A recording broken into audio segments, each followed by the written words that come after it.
goes to Philip Lambert and Leeds United. I think it's a very sad day for Leeds. I think it's slightly sad for football.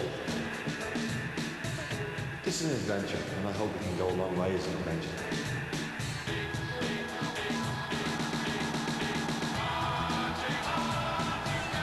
We lived the dream. We enjoyed the dream. I look on them all, every one of them in this club, as my own son.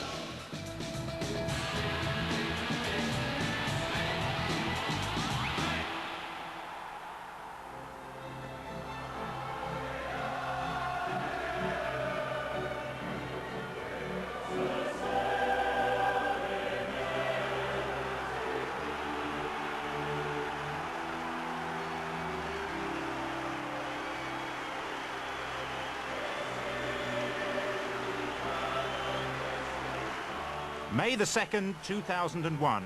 Leeds United take on the Spanish side Valencia for a place in the final of the UEFA Champions League.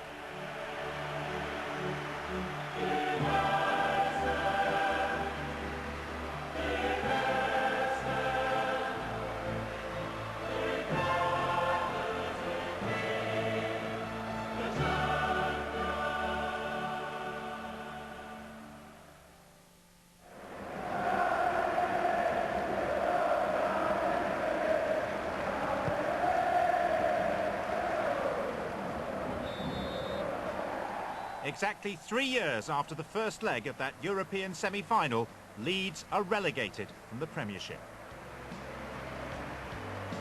From Valencia to Bolton, 4 of the players who featured against the Spaniards are in the side thrashed 4-1 at the Reebok Stadium. It's the culmination of some of the most turbulent years that any football club has ever had to endure. Only by making the right decisions today can we rekindle the dream once again in the future. It was a bit like what's happening, and the soul is getting ripped out here. The part that we let ourselves down at is the title of the book. To me, they were burning, and not just a little bit of money, burning big money. When I took over, the club was very, very close to going bust.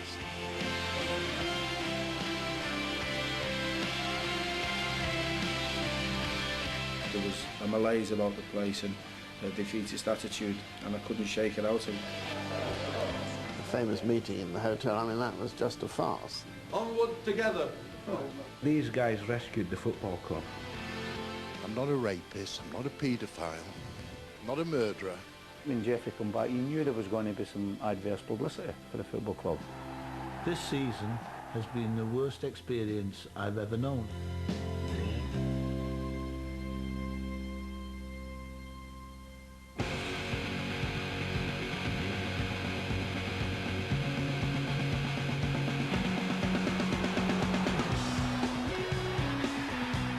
Nobody could beat Arsenal this season, but Leeds United secured their Premiership status with a league win at Highbury on May Day 2003. Part of that exhilaration and the relief in the pictures which you can see of us there is a recognition of the disaster would have come at that stage if we'd been relegated. It would have cost us 20 million, as it will do the new consortium this team, time as you go down. Manager Peter Reid was given a 12-month rolling contract for keeping Leeds in the Premiership. He'd taken over from Terry Venables with just 8 games of that season remaining.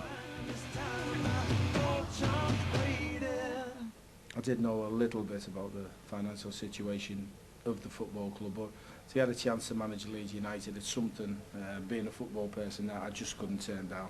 And I'd still do the same now. Will it feel strange wearing a red Liverpool jersey with Kewell on the back?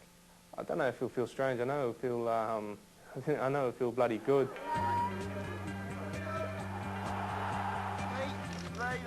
After the massive player exodus during Venables' reign, another star was on his way in the summer, and Harry Kewell ruined his once excellent relationship with the Leeds fans as he and his agent received a large chunk of an already scaled-down transfer fee.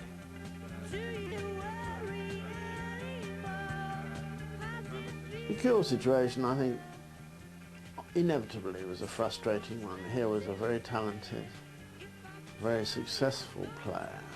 He wanted to go. He clearly wanted to go only to Liverpool. And if he was going to go, then we had to get what money we could. What we did get out of the Kewell deal was approximately $3 million in income and another $2.5 million off his salary bill. The chairman at the time, John McKenzie, who I've got to say was a good man, honourable man, but I think naive in football terms. And you know, I was led to believe we were going to get 7 something for Kewell, and there would be some money to spend. Harry wanted to go to Liverpool. He ended up going to Liverpool. So I suppose for Harry and his agents, I think it's worked out all right for them. But for Leeds United didn't get enough money out of that deal.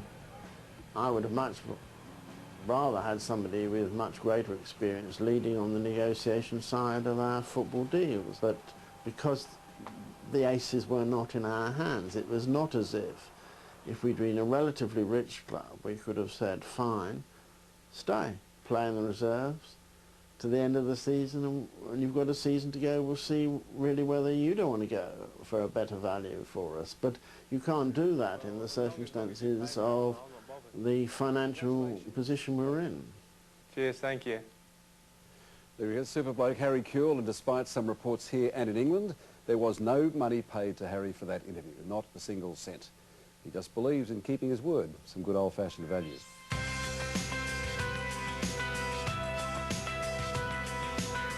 It was a difficult time because after that I ended up having to get 6 or 7 on loan. You know, Jody Morris on a free, Pennant on loan, Rocker Jr. It didn't work out, and the French boys. I had people lined up. I talked to people, Patrick Berger. I mean, if I'd have got any spare money, I'd have gone for the likes of Michael Brown. But all of a sudden, at the end of that pre-season, it was sort of panic. He chose to use the approximate $5 million that was available on loan players and free transfers rather than 1 or 2 big signings, and you know, that was his choice. I think, on my opinion, we had some very bad signings. You know, a lot of question marks in some of the signings we made, to be honest, even this season.